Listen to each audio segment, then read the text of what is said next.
This morning we'll be in Luke chapter 9. And I want to touch a little bit on the fact of, basically, I'm going to ask you, what jersey do you wear? Jersey. Right? A little confusing here. What does that have to do with church? When I remember some that used to come here to church, and if you remember Bankstons and stuff, you remember them, right? You remember how Johnny, Mary, and them, they loved Tennessee with all their heart. They was at every game they could be. They fed the poor. I mean, they bleed orange, if that's the case. And they would, I mean, get so excited. All you had to do was, I remember walking up and just mentioning something about the Vols to Mary. And when you mentioned that, it was just like wide open, right? The same thing goes into play when there's lots of others. If I remember, if you go talk to Nina, I'm still praying for her, and talk to her about Alabama, bring that up. She's the one at our house. We used to have get-togethers in October when Tennessee and Alabama would play, and we quit having those because we quit winning. That's sad. But we quit having those get-togethers because I was getting scared. She was getting violent. She was yelling at the TV. She would take and yell, "You're fired!" And she would take, I mean, all this stuff was going on. Well, that being said, she was very passionate and is about Alabama. Don't know why, but I'm still trying to figure out why she married me, but that's that point. But, you know, that's one of those things of whatever it is you're passionate about, you're willing to display it, correct? You're willing to show it. If you look at game day in Knoxville, look at all those cars going out through there. They got flags flying. They've got maggots on their cars. The windows are written up because they're passionate about their game, correct? You know, there's all kinds of, there's basketball jerseys, there's football jerseys, there's all kinds of jerseys. There's even fishing jerseys. I was a jock and didn't know it. They did. What are you laughing about? They have fishing jerseys now. I did not know that until I started to watching on TV, and I'm like, that looks like a jersey. Look at all the sponsors and all. I could have been famous. But you know, they like to display, is my point of getting across. They like to show it. They're proud of it. Correct? Now, that's great. But is a football team going to get you to heaven? Is a basketball team going to get you to heaven? Hockey, soccer, whatever, any of that stuff going to get you to heaven. Now you get to a stadium and you can't hear. Think about it. If you've seen sports and you've watched football or anything to that effect, almost at the end of the game, there's just like a minute left. They're trying to defend the end zone, correct? They're only down one touchdown if that's the case. The crowd gets to a roar that they can't hear on the field. You know what I'm talking about? They get to the point where they're shouting. The crowd is so excitedly, so chanting that you can't hear. My point is, we get to a church and you can hear church music. We're ashamed to pray in public over our food. We're ashamed to talk about our Jesus. Well, that just makes somebody uncomfortable, and I don't want to take and lose a friend. I'd rather lose a friend here on earth than lose a friend to go to hell. I would much rather be the person to step up and say, "Hey, let me tell you about my Lord. I have something to be proud of. I have the blood of Jesus as my jersey. My jersey is something I'm happy about. I get excited about it. I like to tell people about it. If people are having a rough day and they're down and out, let me tell you about what God has done for me." That's not bragging. That's not being boastful. That's telling them, "Hey, look what my Heavenly Father did for me. If He did this for me, He loves you too. He can do the same for you. He dug me out of this valley, this hole that I was in. All it takes is me stepping up and saying, I've made a mistake." Are we as proud about our God as we are the jersey we wear? Are we as proud of our God as we are the team that we can watch on football, on TV, or whatever it may be, whatever sport it is. Are we? We plan ahead. Months ahead. Months ahead, we plan for a game that's going on. For example, the Alabama-Tennessee game. I find hiding places every year since we started losing. I plan ahead for that. But that being said, I plan. You plan. We all plan for birthdays, wedding anniversaries, all these things, correct? But yet we can go and ask somebody, hey, you coming to church tomorrow? On that Saturday, we ask them. Sunday, and the Saturday evening, they're like, I don't know, we'll see. You can plan 6 months ahead for a football game, but you can't tell me tomorrow if you're going to make it out of bed to go to church. I'm not asking 6 months from now if you're going to be here. I'll ask, are you going to be here tomorrow? I understand, and people understand. Things come up. People get sick. You have car problems. I've personally had that problem myself. We've had issues come up. You can't prevent that. That's the devil just trying to block you from your blessings, you know? But if you sit back and say, I don't know. I'm sorry if I'm stepping on anybody's toes this morning. I don't mean to in here, but I'm just simply saying we need to take and be proud of our Heavenly Father.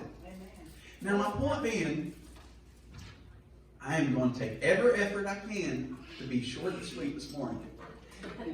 And y'all know me, so that's going to take a lot of effort and prayer for y'all to pray for me, you know. But you know what? I want us to read right here. Now, beforehand, it's talking about the miracles that he worked. Jesus, in front of these people, he fed all these people. Right in the chapter here, what does it say? It says for over 5,000.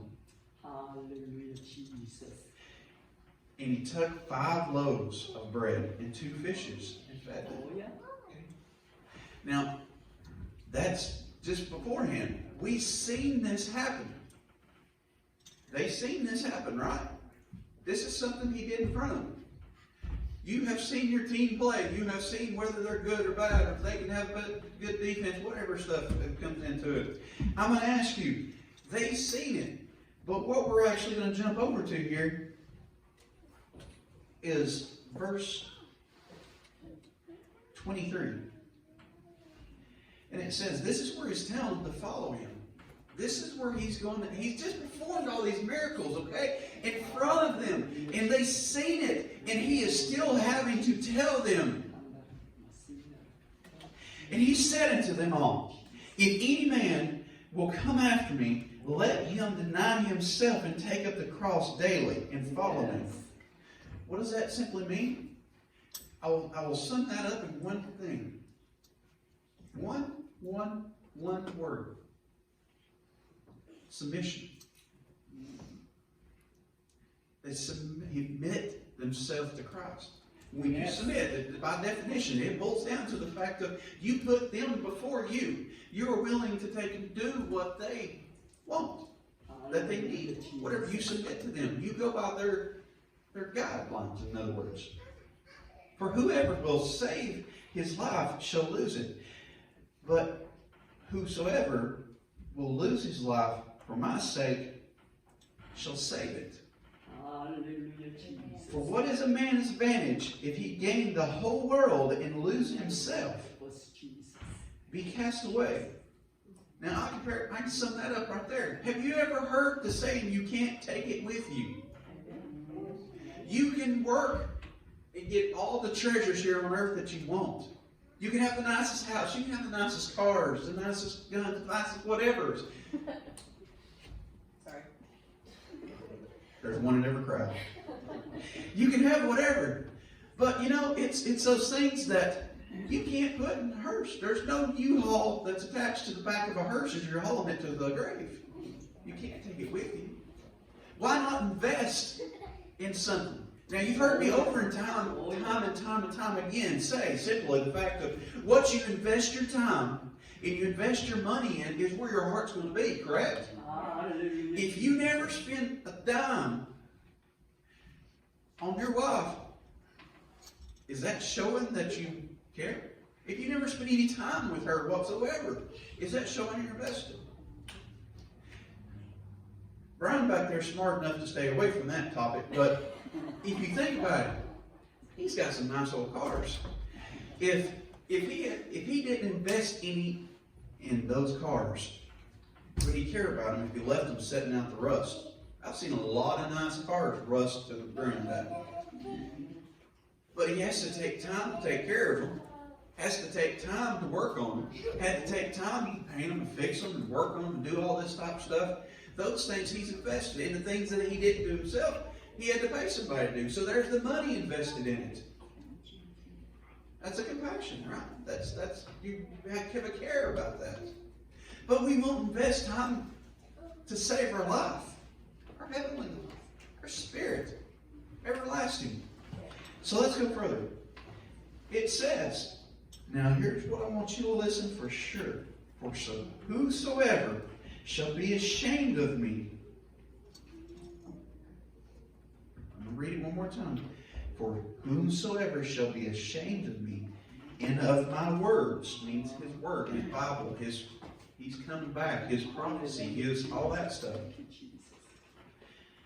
Of him shall the Son of Man be ashamed, when he shall come in his glory, in his Father's of his holy angels. So you know what that boils down to the fact of? Jesus. If you want to read on, that's great. I want you to read on. Read before, read after, and everything else. I'm only able to touch on certain things for the sake of time. But please, always read before or after whenever the time comes. Put it in context without a doubt. But if you think about that, he's going to be ashamed of us is what it boils down to. When it comes to the time that we go to the gate, if we here on earth have not put any time in, we've not stood our ground for it.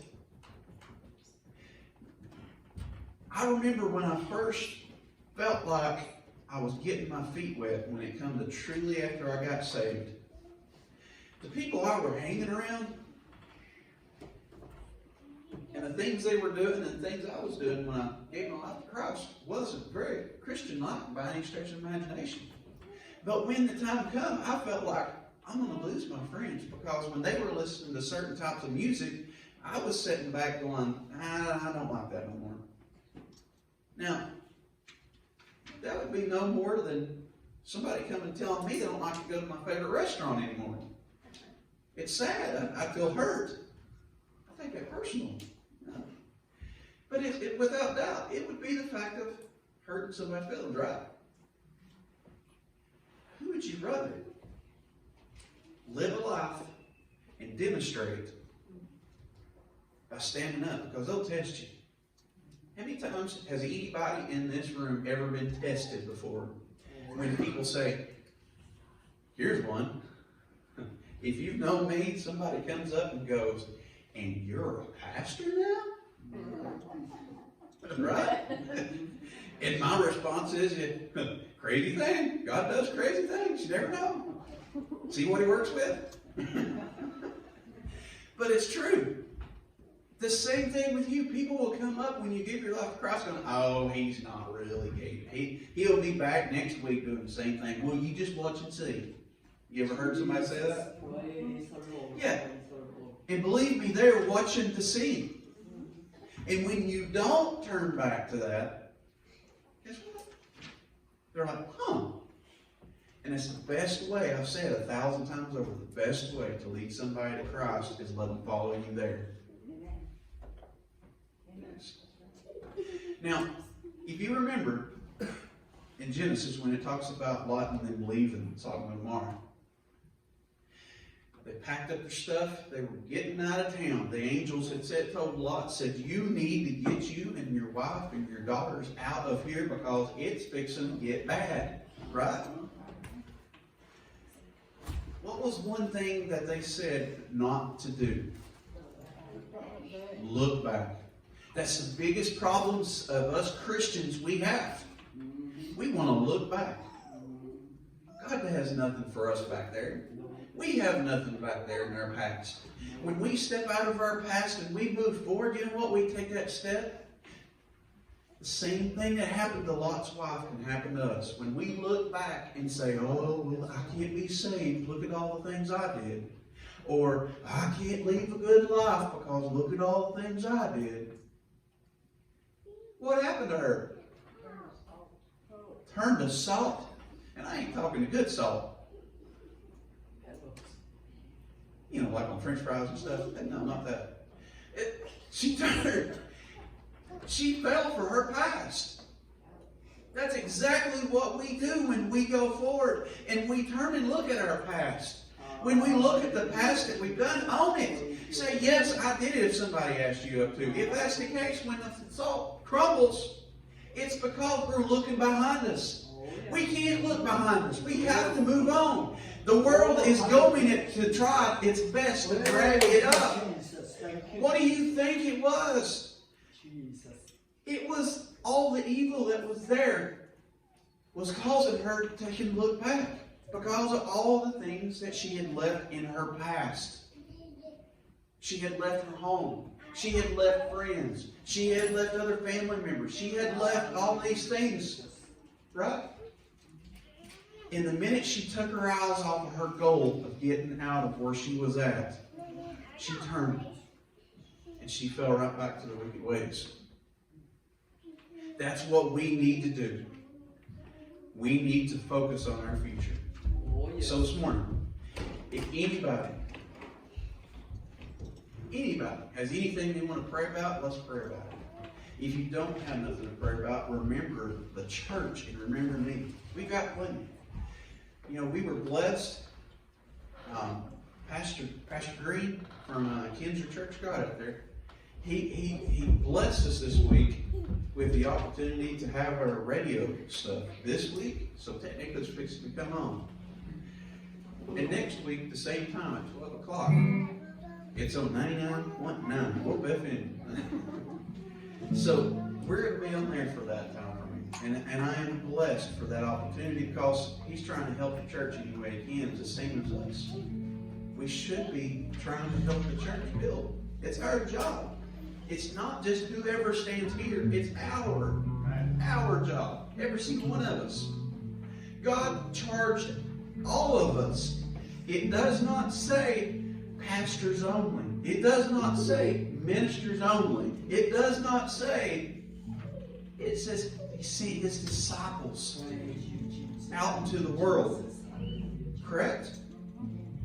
If you have given your heart to Christ, you know what you are. Okay, I don't want you to fail the test, so I'm going to give you the answer. You're a disciple. Our Heavenly Father, Lord, I thank you for each and every person here this morning. I asked you to touch our hearts, Lord. I asked you, Lord, to take them forward. Open the doors for us, Lord, to be able to witness for you. Give us the strength to be able to do it, the wisdom to know what to say, Lord. I ask you to prime the fields, Lord. Prime the fields that they're already planted so we can reap. Lord, if not, let us be the one to plant the seed for someone day to have someone to harvest. For it to be you doing all the actions, Lord, and you're the one that took care of our past. You're the one when we gave our hearts to Christ, Lord. You're the one that took away all that and cleaned it. White as snow. We are so thankful. We're so blessed, Lord. I thank you for each and every person here this morning and each and every person in the sound of my voice. And I thank you. In Jesus' name, amen. Anybody have anything to pray about?